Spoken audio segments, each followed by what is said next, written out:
The Dunlop MSA British Touring Car Championship headed north of the border to Scotland for rounds 19, 20 and 21 at an undulating amphitheatre of motorsport, Fife's Knockhill circuit. It's a uniquely spectacular setting and one that always attracts a partisan crowd, with spectator stands filled to the brim welcoming reigning champion Gordon Shedden back onto home turf, along with fellow Scots Aidan Moffat and the returning Dave Newsham. With space at a premium on the short 1.27-mile track, qualifying is always a tricky affair.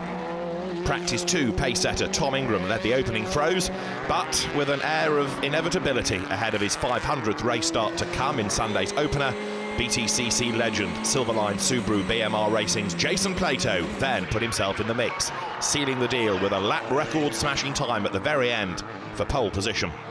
The race began in steady fashion, with the top 6 drivers all running the Dunlop Sportmax soft tyre as you were on the opening lap. Out front, Plato had made the ideal start to his landmark race, a quick getaway cementing the lead, while Matt Neal's Honda nudged Adam Morgan's Mercedes into a spin further down the order, shortly before Andrew Jordan traded positions with Colin Turkington for 5th at the start of the second lap.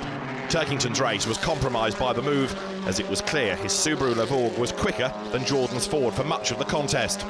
The duo ran side by side during lap 8, but Turkington had to wait until lap 14 before he could finally snatch back 5th place. Jack Goff in fine fettle after a season-best P4 in qualifying had passed teammate Sam Tordoff and Tom Ingram's Toyota by that point, and now, up to 2nd, began carving into Plato's lead.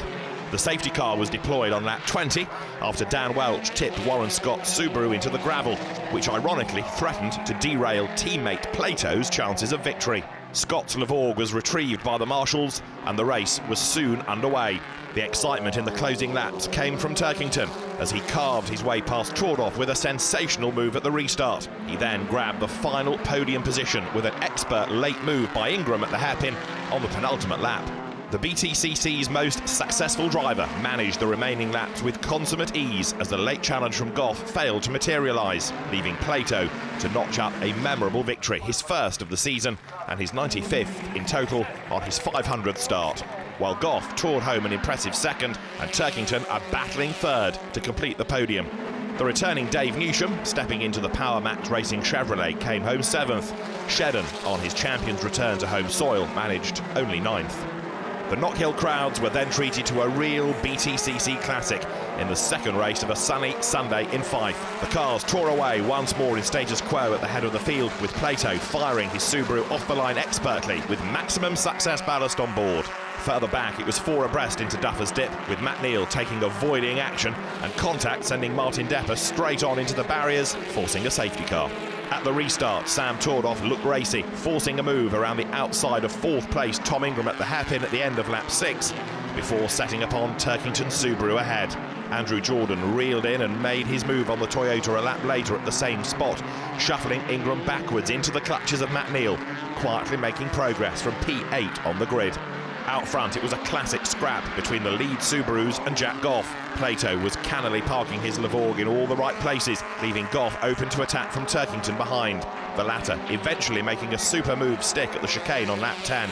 Tordoff wasted no time in latching onto the back of the Subaru after he too made his way past Goff. At the end of lap 11, another move instigated at the hairpin, this time from the BMW, let him pass the Northern Irishman with a good drag over the timing line and set off after Plato. The lead trio diced viciously for several laps, with as close racing as you're likely to see, with positions being traded by the lap. All the while, Matt Neal was making his way up the order, Plato's defensive masterclass, as he contested with ballast and a feisty duo right behind, left the field bunched tight. On lap 23, a coming together between Goff and Turkington left the door open for Neal to pounce into 3rd, taking 2 in one fell swoop.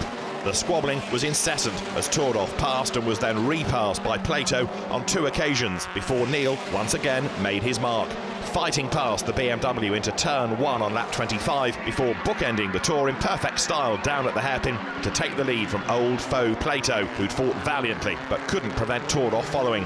The triple champion tore away and over the line to take a quite stunning victory in one of the races of the season, having fought his way through from 8th to boost his championship credentials once more. The Halfords Yuasa Racing Honda was followed in close succession by Tordoff and Plato, completing the podium as Turkington, Collard and Jackson filled out the rest of the top 6. For race 3, it was Matt Jackson who was drawn to take the reverse grid pole, and off the line it was all action once more as the drivers picked their way through the opening corners. Jackson doing a commendable job of keeping Rob Collard's soft tyre-shod, fast-starting rear-wheel drive BMW behind off the line. Collard and Colin Turkington squabbled behind the Motorbase Ford, and that scrap eventually spilled over on lap 8 as Turkington's Subaru tapped Collard's BMW into a lurid slide. As the damaged BMW straightened out, further contact ensued and both cars were fired onto the grass and out of contention. This brought Tordoff, Plato and Shedden into play as Ford battled BMW, Subaru and Honda. The quartet remained inseparable throughout the remainder of the race, but all attempts to make a pass were rebuffed by a masterclass of defensive driving from another of the championship's most experienced heads. The lead quartet was covered by just 1.2 seconds as the checkered flag fell, but it was Jackson punching the air as he roared by his delighted team members on the pit wall. Tordoff and Plato completed the podium, with the Holford's Yuasa Racing duo of Shedden and Matt Neal finishing 4th and 5th respectively. With Rockingham to come in just a fortnight's time, and with 3 events to come, it's Sam Tordoff who leads the drivers' standings once more, as he and Matt Neal leapfrogged Rob Collard in the title running following another frenetic weekend's racing. Just over 40 points separate the top 6 in the standings, and we all know how quickly that can be overturned in the Btcc. Well, Sam, another great weekend for you here at Knockhill. Yeah, fantastic. You know, it's nice to extend that championship lead, or get the championship lead back, if you like, from Rob, my teammate. And 3 great races, a 5th and 2 seconds is probably more than we could have hoped for, to be honest.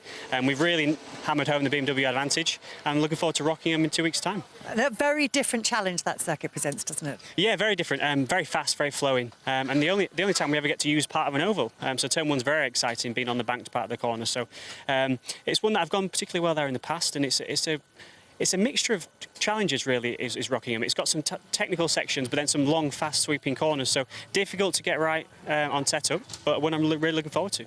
As you say, we're on the oval there, so a massive, great big stadium full of fans. It gives it a very different atmosphere, doesn't it? It's probably the one event you can go to where you can sit in the grandstand and see every part of the track. You know, there's no other race circuit like it. You can sit, you know, in the stand and see from turn 1 right the way to turn 12, 13, whatever it is. So, yeah, it's a great one for the fans. Certainly, you don't miss any of the action, and one the drivers enjoy, I think, as well. Who should people be watching out for there? Who do you think are the drivers who are going to be pushing for the wins? Well, I think the Hondas could be strong there. You know, the other variable is, of course, we have the hard tyre there as the option tyre, so that's completely different to everywhere we go except for Thruxton and Croft this year. So again, an unknown there. None of us have ever been to Rockingham on the hard tyre, so that's going to pose a challenge.